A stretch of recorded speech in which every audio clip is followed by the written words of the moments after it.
Well, here we're looking at Newton's law of cooling. We've got an iron bar placed in a room which has a temperature of 20 degrees centigrade. Now that temperature, the 20 degrees centigrade, the room temperature is what we call the ambient temperature, or the temperature of the room's, of the object's surroundings. Now the iron bar has an initial temperature of 80 degrees Celsius. So that means that when T equals 0, big T for temperature equals 80. We also know that it cools to 70 degrees Celsius in 5 minutes. So that means that when little t is 5 minutes, big T for our temperature is 70. Oops. Let T be the temperature of the bar, which I've already done, and let little t be the time in minutes, which we've done too. Construct a differential equation. Now I've put under here the dot point which tells us about Newton's law of cooling. So it says that the rate at which a body cools is proportional to the difference between its temperature and that of its immediate surroundings. Remember that that would be our ambient temperature. So let's put together our differential equation. The rate at which a body cools, so the rate of change of the temperature with respect to time, is proportional to the difference is a subtraction, between its temperature, so the temperature of the object, minus that of its immediate surroundings, which in this case is 20 degrees Celsius. So we've got T minus 20. Now remember, with the proportional, we can always replace that with an equal sign and a K.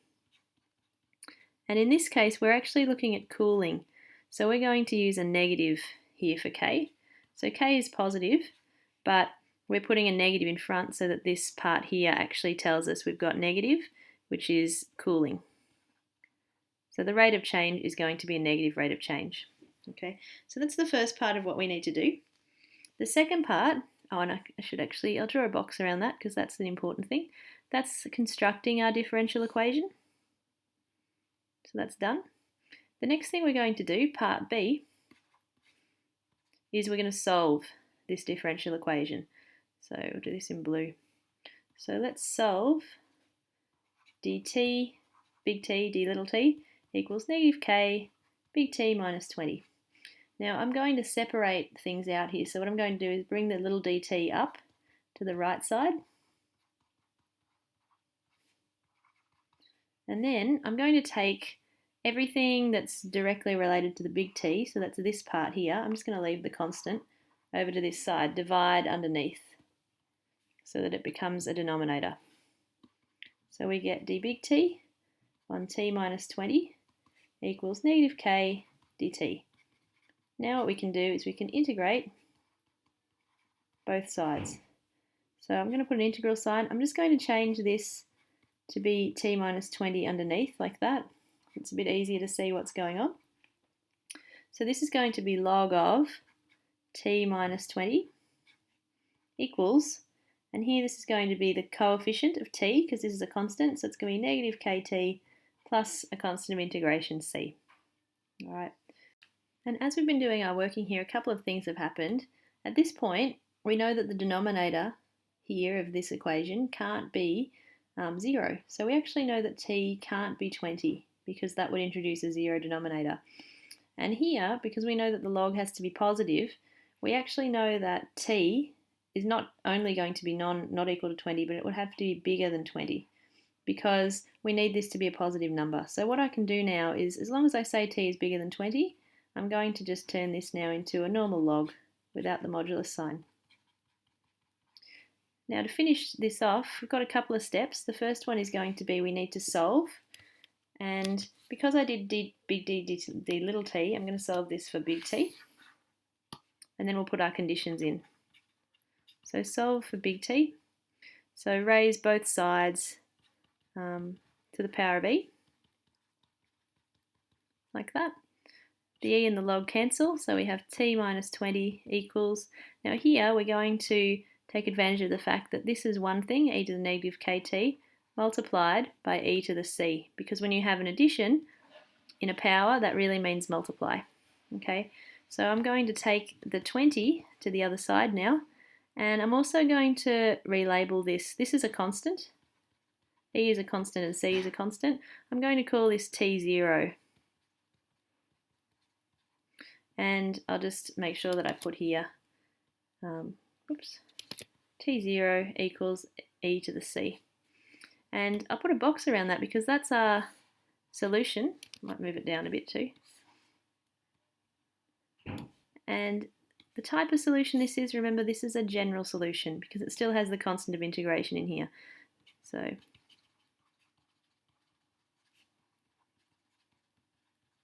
okay. Now we've got a couple of things that we're going to need to use here. We've got two conditions. When t equals 0, big T equals 80. So when t equals 0, big T equals 80. And we also know that after 5 minutes, so when t equals 5, the temperature of that object is 70. So it's lost 10 degrees.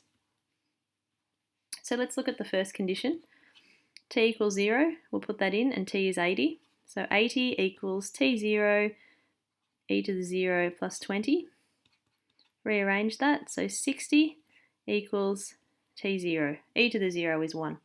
So that's allowed us to find what T0 is. So we now have T equals 60, e to the negative kt plus 20.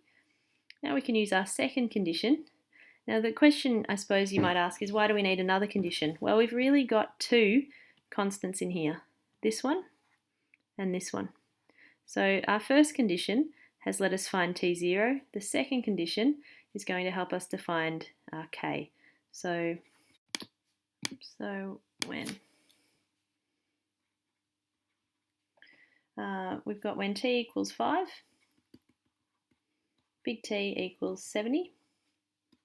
So we've got 70 equals 60 e to the negative 5k, because T is 5, plus 20.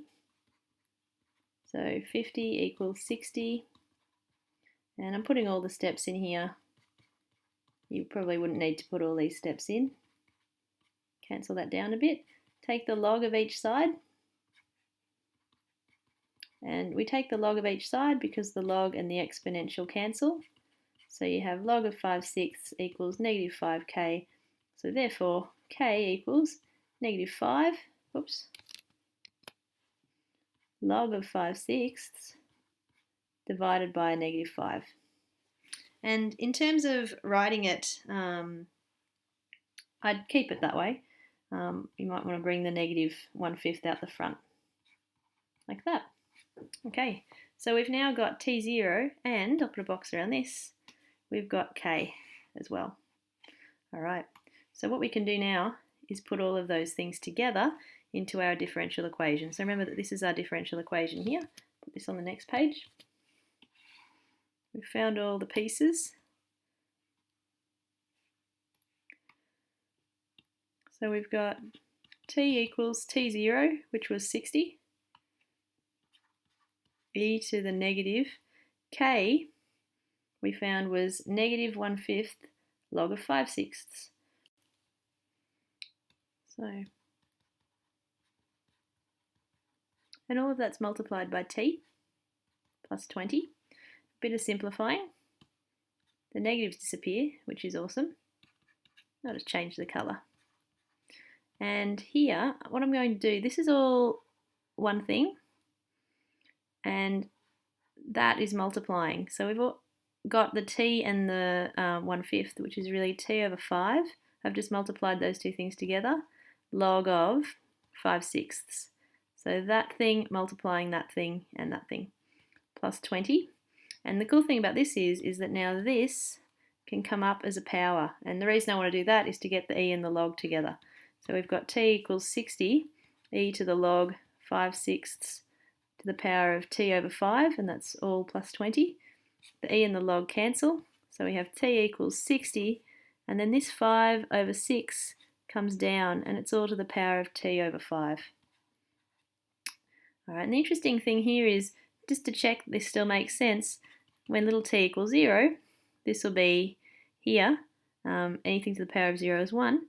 Big T will be 60 plus 20, which is 80. So that's our initial, we've got a point there on our graph, which would be 0, 80. So T, big T. And so that's our final solution. putting together everything that we knew in that problem to get that solution for T. So that tells us the temperature at any time T. Now the thing that's important here is no matter what you do with this term, it will never entirely disappear. I guess as little t approaches 0, you're going to end up with this becoming smaller and smaller and smaller, but never quite disappearing. So what we need to do is really think about, or even as t approaches infinity, this is going to be a fraction, it's going to get really big, so you're going to end up with a really big denominator, but this term is never going to disappear. It will approach 0 though, so big T will approach 20 because this term here will get smaller and smaller and smaller but not quite disappear. So we actually have sort of asymptotic behaviour at 20, and we kind of knew that from this point back here, which is when we said T had to be bigger than 20. So that's really important for our graph. So now we can graph this. Let's do it in black. So this is part C, I think we're up to. It's worth having a look back at the question, it's a while ago. So we've solved the differential equation. We're now going to sketch the graph of big T against little t. So big T is our dependent variable, little t is our independent. We have a point 0, 80, which should be here somewhere. There's 80 and 0. And the graph is going to have asymptotic behaviour, so it will approach t equals 20, but it will never quite get there. And because this is cooling, it's got this kind of shape. Slowly cooling. And we know it has that shape because it's negative exponential type of shapes. Instead of going up like that, it's going down. So it's a negative type of graph. The last part of this question says, how long does it take for the bar to cool to 40 degrees? So if we think about that, we're asked for part D, what is the time when the temperature equals 40? And we can actually put that into our equation. So we've got 40 equals 60 5/6 t to the 5th plus 20. And we can use the cas for this because you're going to end up with a decimal here. So I'm going to put that into the cas. So we can use the solve command. So we're going to solve 40 equals 60 times 5/6 to the t on 5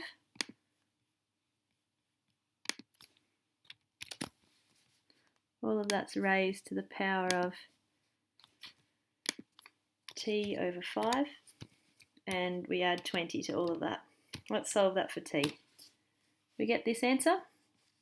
Now we could put the exact answer. I'm just going to go with an approximate. So approximately 30.1284 for our t. And it doesn't say anything there about decimal points, I don't think. We'll check it again. No, it doesn't say anything, so it's probably enough to keep that to 1 decimal place. So t is going to be approximately 30.1 minutes, because t was in minutes for this question, when the temperature of the bar, big T, is 40 degrees. So we've done a few things here. We've constructed a differential equation.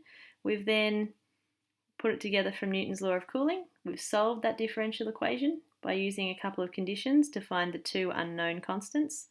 We then graphed what that would look like with the asymptotic behaviour, and then for part D we found little t for a particular temperature of that bar. So we found what the time would be when the temperature of the bar was 40.